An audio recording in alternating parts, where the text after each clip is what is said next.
What's up, folks? Positive Paul. Here we are, Monday, May 3rd, 2021. And here's the deal on this so-called Montauk project. Now, certainly this would have been an extension of the MK Ultra program, and anybody that would have been involved in Montauk or wherever it was, more than likely it was out there on Long Island. Specifically, when I know during that time period I was in New Jersey.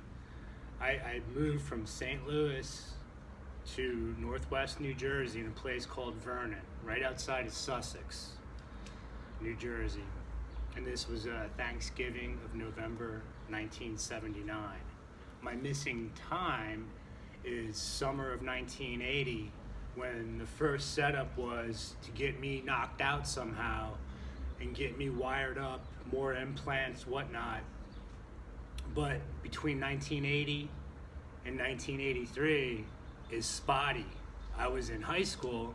Yeah, I have yearbooks, my picture's there, but there's only certain things that, I can come up with. So, with that being said, here's the problem. Now, no disputing about the Philadelphia experiment. It's obvious that under those type of conditions, American scientists and everyone else involved would have loved to find an easy way out of war or an easy way to win. Well, one way to do that is become invisible to the enemy. It's camouflage, right, folks? So, the way they went about doing it had a lot to do with, obviously, and everything has to do with this, electromagnetic energy. But the issue is they had no clue on the effect that electromagnetic energy in high-powered,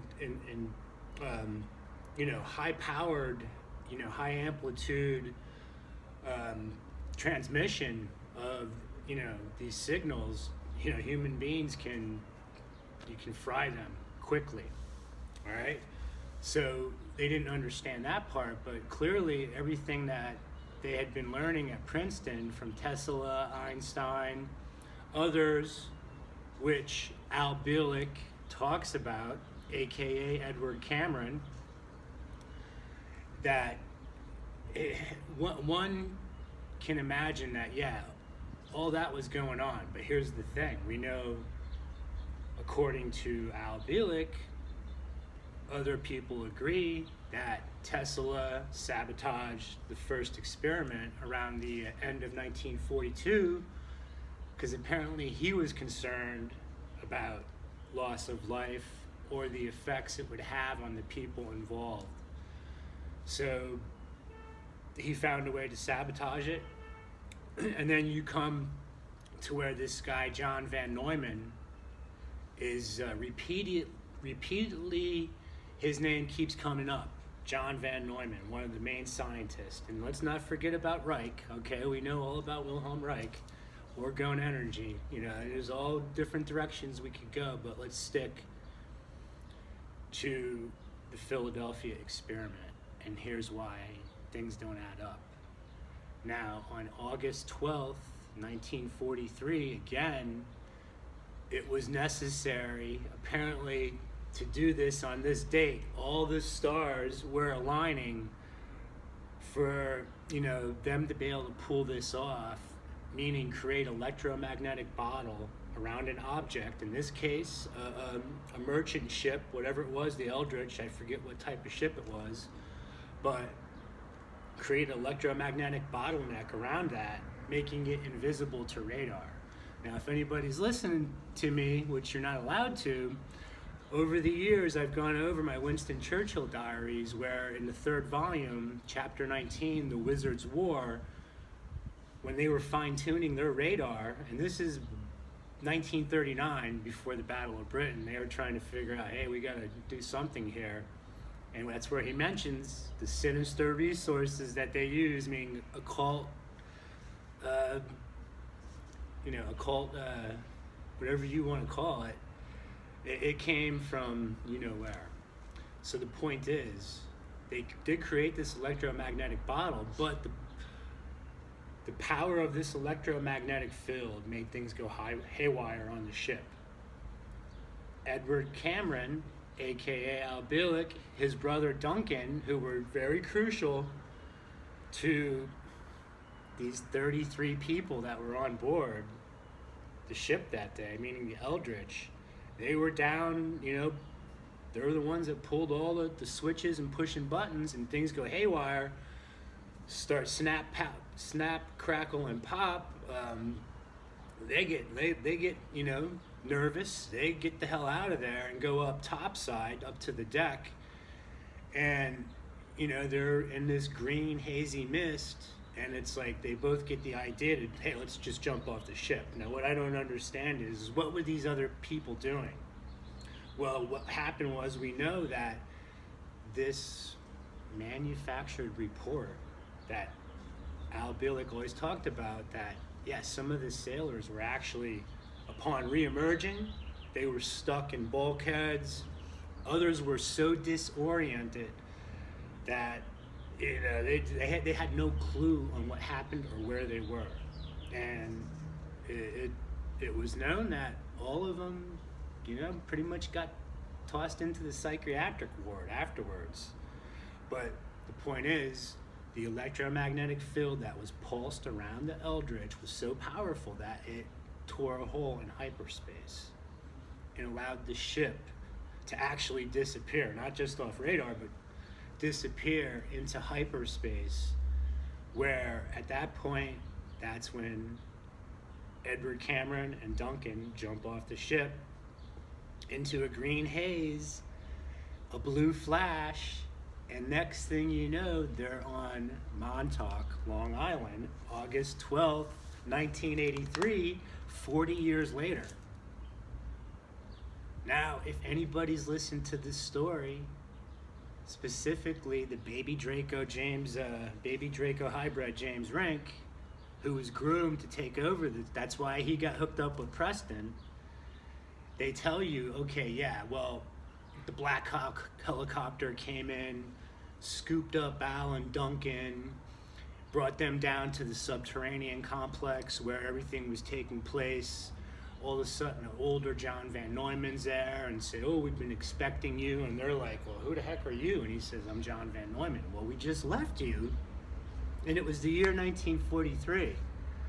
To shorten the story, we know that Van Neumann says, well, look, we got to send you back.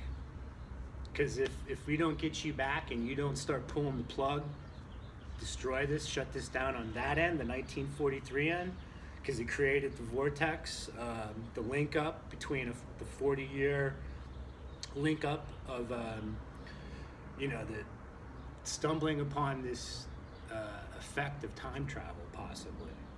But they had to go back and smash the equipment to shut it down. But now simultaneously, it's said that, okay, on that day, Preston and Duncan were there, and they, over the weeks prior to that, other people were saying, look, we can't continue torturing these young boys, raping, torturing these young boys, trying to get them involved in these rituals to figure out when these no-good Nick Reptoids' day is up. Because what I've always said, folks, it's satanic rituals with observers of times, and these creepy chameleon Canaanites want to know when they're a done deal. So Montauk was more about that in 1983, but this is where I can prove, no doubt, that I was part of that. And the reason why you have to have the Montauk conspiracies, because something did happen. And there was, not tens of thousands.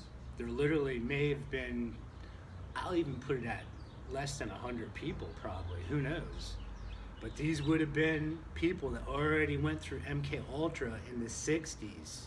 Because as Al stated, what they were trying to accomplish at Montauk with these Montauk boys concerning how electromagnetic energy interacts with the human brain, mind controlling somebody, is that the only way it's done is if you get them at a certain age, which is right before puberty.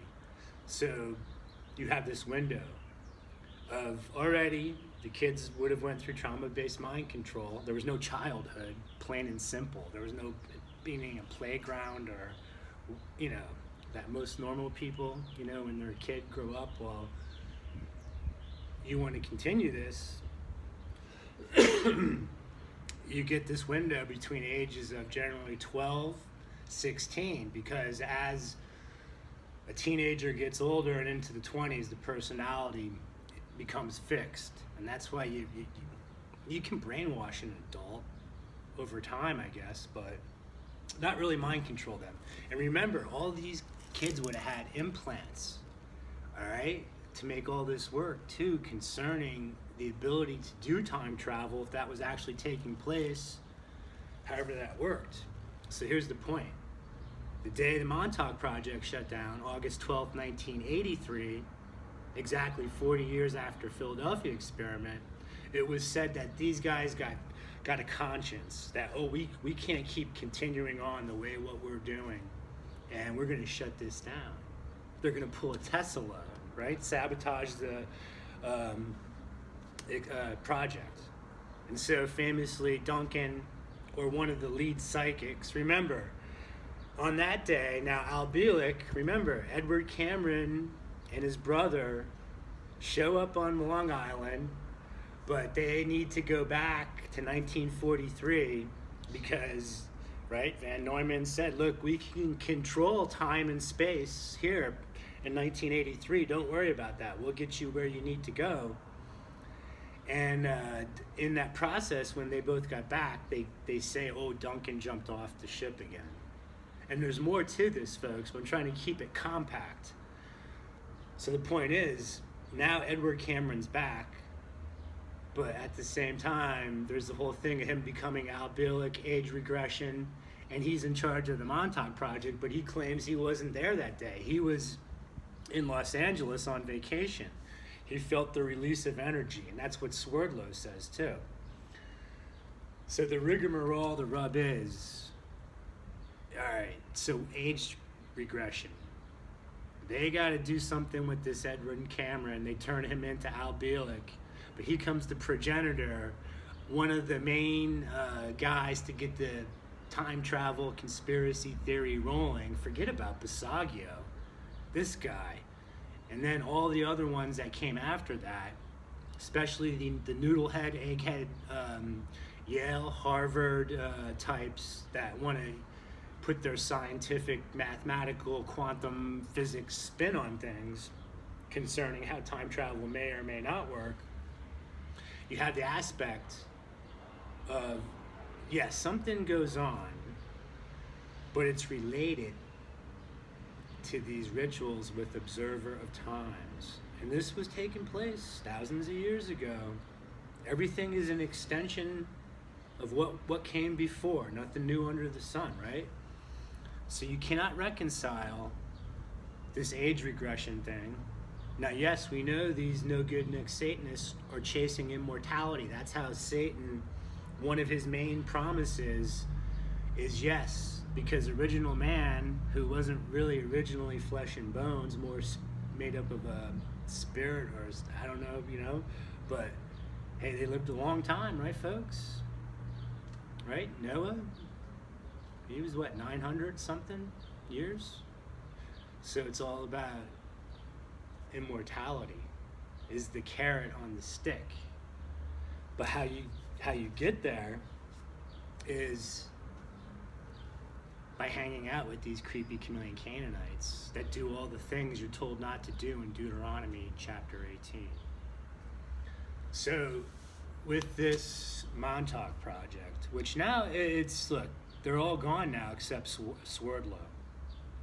And I've already proven that all these little weasels, these disinfo agents, are nothing but a bunch of little dirty reptoids. So here's the rub, folks.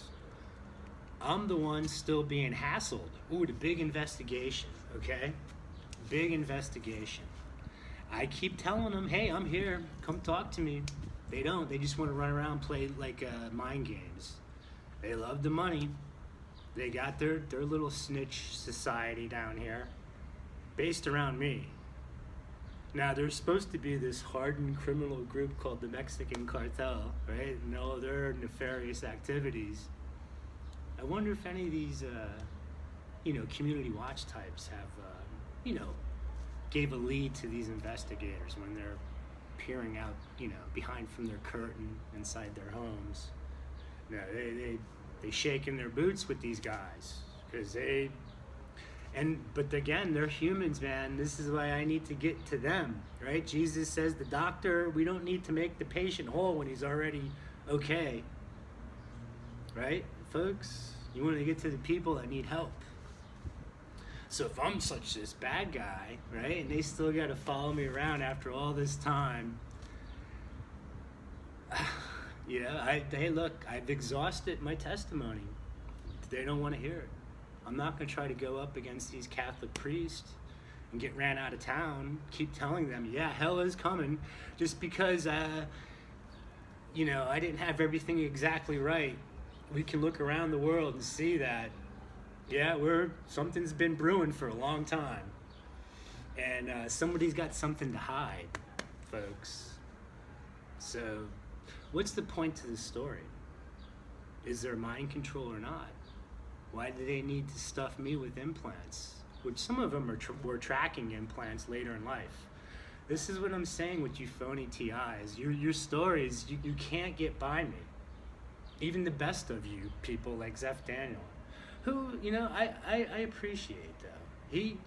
Zeph taught us, a thing or two. But again, folks, remember, Satan needs his spokespeople, because if not, you're stuck with an asshole like me.